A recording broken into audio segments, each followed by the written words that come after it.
El diablero Azrael. Lo que estás por escuchar es la anécdota que expuso ante lengua de brujo un diablero de Tlaquepaque, Jalisco. Este se encuentra en el mercado principal. Soy diablero de profesión. El nombre que uso para mis trabajos y como me conocen aquí en el mercado es Azrael. Tengo más de 20 años haciendo limpias, exorcismos y capturando demonios. No se imaginan la cantidad de demonios que existen allá afuera y que todos ignoran de su existencia. La experiencia que les compartiré me sucedió hace poco, hace unos años atrás. Una ocasión en la que sentí que perdería cuando un demonio me controlaba a su merced. Una señora de edad avanzada se acercó a mí en el local. Tenía días buscándome, pero no tenía éxito. Cuando por fin me encontró, me comentó que ya estaba por rendirse. Me ofreció una fuerte cantidad de dinero si le ayudaba con un problema que tenía en su casa muy cerca de San Pedro. No me pareció mala idea, así que le propuse que trabajaría en su casa ese fin de semana, comenzando desde el viernes por la tarde. Cuando llegué, esperaba encontrarme con una casa pequeña o algo sencillo. En cambio, me encontré con lo que parecía ser una vieja casa que parecía una mansión.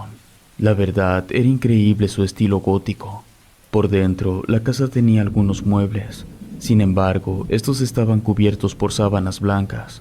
Entre ellos estaba una mesa de madera. Le pregunté a la señora si podía tomarla y me comentó que cualquier cosa de la casa estaba a mi disposición. Después de darme las llaves de las habitaciones y de prestarme la mayor parte de la casa, me dejó solo. Me dio su número de celular por si se ofrecía algo o si terminaba antes el proceso de limpia. Esa misma noche me dediqué a explorar la casa por cada rincón que me hiciera falta, y a su vez estaba buscando algún sillón o colchón que me sirviera para descansar. Cada cuarto que visitaba tenía la sensación de que algo grande estaba por caerme a mis espaldas. Se sentía una presencia que abrumaría a cualquiera. Por otro lado, me topé con animales rastreros, ratones, cucarachas y un escorpión escondido en la chimenea. Minutos después, encontré una colchoneta. Me la llevé hasta donde tenía mis cosas y me puse a descansar. Mientras dormía, un golpe en la puerta de mi habitación me despertó. Inicialmente, pensé que algo se había caído de la mesa. Encendí la luz, pero no vi nada tirado. Nuevamente golpearon a la puerta. Me levanté de inmediato y, al abrirla, no encontré a nadie. Sin embargo, sentí un frío que me caló hasta los huesos. Pasaron solo algunos segundos para que mi vista se acostumbrara a la densa oscuridad. Me percaté que había una silueta de una persona sentada en una silla. No se movía. Me armé de valor y me acerqué lentamente. El frío se volvió más intenso. Mis manos temblaban, aunque, siendo sincero, creo que era por miedo. De pronto, aquella silueta se levantó y se encaminó a otra habitación. Y al entrar por la puerta, se desvaneció. Me quedé parado por unos segundos pensando en si era buena idea seguirlo. Sentía que el calor nuevamente volvía a mí. Fue allí donde me di cuenta que, sea lo que fuera, ya había desaparecido. Al día siguiente, justo una hora después de que amaneció, le llamé a la señora de la casa. Le conté lo que había encontrado y le platiqué sobre el ritual que realizaría, pero un comentario que me hizo ella me tomó por sorpresa. Antes de mí ya había contratado a un ocultista, el cual había desaparecido de un día para otro dejando sus cosas. Sus pertenencias las había guardado en una habitación donde había un baúl. Me comentó que si ocupaba algo más podía tomarlas. Mi intención era ir a investigar qué fue lo que pasó con el otro sujeto, pero apenas había logrado dormir algo, y siempre que duermo poco comienzo a ver cosas. Mi mente me juega bromas y comienzo a ver sombras pequeñas que pasan frente a mí. Apenas terminé de desayunar, me acosté a dormir nuevamente. Desperté muy tarde, no solía dormir tanto, pero en varias ocasiones intenté despertar pero no podía, y cuando lo logré tenía un intenso dolor de cabeza. Sentía que todo me daba vueltas. Me di cuenta que ya era de noche y apenas estaba reaccionando cuando noté que frente a mí estaba la silueta oscura de la noche anterior. Le pedí que no se fuera, pero se puso de pie y salió por mi puerta. Me levanté lo más rápido posible para seguirlo, pero solo alcancé a ver cómo entraba a la misma habitación de antes y se desvanecía nuevamente. Entendí que quizás me estaba indicando que lo siguiera. Busqué entre mis cosas un fetiche que ya tenía guardado. Era la figura de una persona tallada en piedra caliza. Tenía una botella con mezcal y, dentro de ella, un escorpión. Supuse que era lo único que podría usar. En cuanto llegué a la habitación, la sensación fue de mucho frío. Sin duda, allí estaba algo que no era de nuestro plano astral. Las luces no encendían. De hecho, la mayoría de las habitaciones no tenían foco. Me adentré con la mayor cautela posible. Entonces alcancé a divisar que en una esquina estaba el baúl que me había comentado la señora. Por fuera del baúl estaban varios juguetes, muñecas de trapo, un valero, un camioncito y un par de pelotas. Supuse que los habían sacado para meter las cosas del ocultista. Al abrirlo, lo primero que encontré fue su ropa, alguno que otro talismán y lo que parecía ser un diario. Con ayuda de la linterna de mi celular me dispuse a leerlo para averiguar más sobre este sujeto. Parecía ser que el ocultista estaba obsesionado con invocar a un demonio. Las palabras «Manifiéstate, demonio» estaban escritas al final de cada página, acompañadas de un extraño dibujo. Fue extraño, pero comencé a sentir miedo. Aún así, me sentía atraído a esa frase. Sentía que debía repetirla en voz alta, sin saber qué consecuencias tendría. En el momento en que las palabras salieron de mi boca, la casa por completo pareció resentirlas. Era como si hubiera cobrado vida. Las puertas se abrieron y cerraron con fuerza. Un viento helado recorrió los pasillos. Salí deprisa de la habitación y me di cuenta que las luces de las habitaciones que tenían focos prendían y apagaban. Y en el centro de la sala el suelo comenzó a temblar, y de ella emergió una figura oscura, enorme y con ojos brillantes. Se trataba de aquel que había visto antes, pero ahora parecía más un demonio.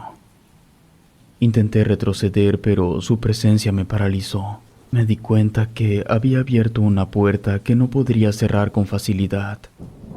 Aquel ser se acercó ante mí. Ahí fue cuando comenzó a hablarme en mi cabeza.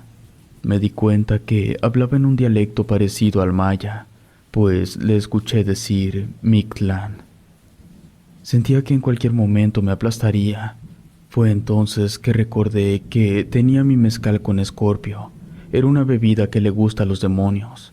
Saqué la botella y se la mostré. Le dije que le serviría un poco si me dejaba ir. No me dijo nada, pero para mí fue un sí. Tomé un jarrón que estaba en la sala y le vertí un poco de mezcal dentro. Pero en cuanto lo puse en el piso, salió volando hacia la pared haciéndose añicos.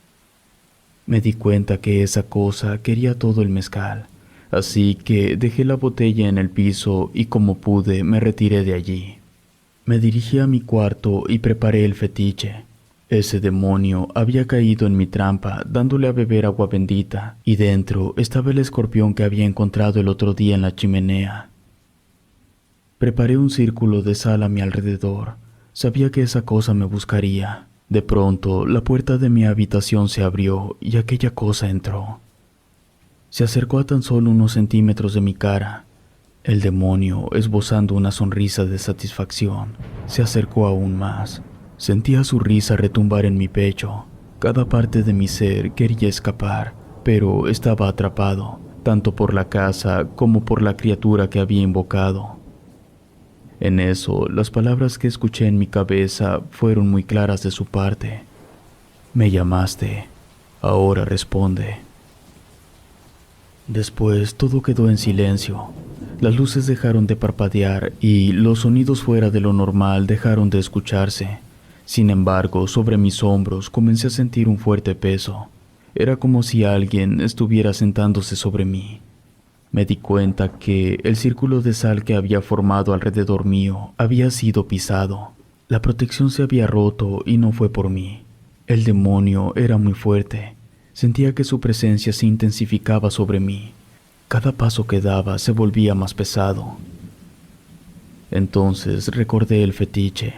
Lo tenía ya listo para este tipo de situaciones. Estaba muy cerca de donde yo estaba y justo cuando lo sostuve en mis manos, aquella sensación de pesadez se volvió más ligera. Aún sentía la presencia sobre mí, pero era más fácil cargar con ella. Podía sentir el aliento de ese demonio sobre mi cuello y cómo sus garras se encajaban sobre mis hombros. Me tenía fuertemente sujetado. Había momentos en los que podía oír su risa baja y siniestra. Regresé a la habitación donde estaba el baúl. Busqué dentro de él por si encontraba alguna solución con la que pudiera afrontarlo. Sin embargo, cuando el demonio se manifestó, la luz de mi celular ya no encendía. Así que guardé lo que pude y me dirigí a la habitación donde tenía mis cosas. Con mi mano izquierda no dejaba de sostener el fetiche. Era lo que me ayudaba a soportar al demonio. Y justo cuando pisé el pasillo, noté que las cortinas se movían sin que hubiera viento. Las puertas volvieron a abrirse y cerrarse por sí solas. Las luces que había encendían y se apagaban. Podía sentir cómo aquel demonio leía mi mente y sabía que intentaba deshacerme de él. Recordé el viejo diario, las notas del ocultista, las palabras que había usado para invocar al demonio. Corrí con las pocas fuerzas que me quedaban a mi habitación, ignorando los gruñidos y las carcajadas del demonio. Mientras que la luz parpadeaba, intentaba leer el viejo diario, hojeándolo frenéticamente hasta encontrar lo que buscaba. Había un conjuro para desterrar demonios. Eran frases que en toda mi vida como diablero jamás había leído, pero cada palabra que recitaba el demonio rugía de dolor. Entonces llegué a la última línea del conjuro, pronunciándola con toda la fuerza que me quedaba. El demonio soltó un grito ensordecedor y una luz cegadora llenó la sala. Cuando la luz desapareció, el demonio ya no estaba. Había funcionado. Había logrado desterrar al demonio. Dejé caer el fetiche, esperando no volver a sentir esa presencia junto a mí, y así fue. Por fin se había ido. Me desplomé en el suelo, exhausto pero aliviado. La casa estaba en silencio. El terror que había infestado cada rincón parecía haberse desvanecido. Me sentí libre nuevamente. Aún así, cuando uno termina una limpia y el demonio ya no está, las cicatrices de su presencia permanecen. Cada sombra me recordaba a él, pero sabía que había sobrevivido, había luchado y había ganado. Hoy en día, la casa se ha vuelto habitable nuevamente, y en lo personal, es un monumento por mi lucha. Relato escrito y adaptado por Lengua de Brujo.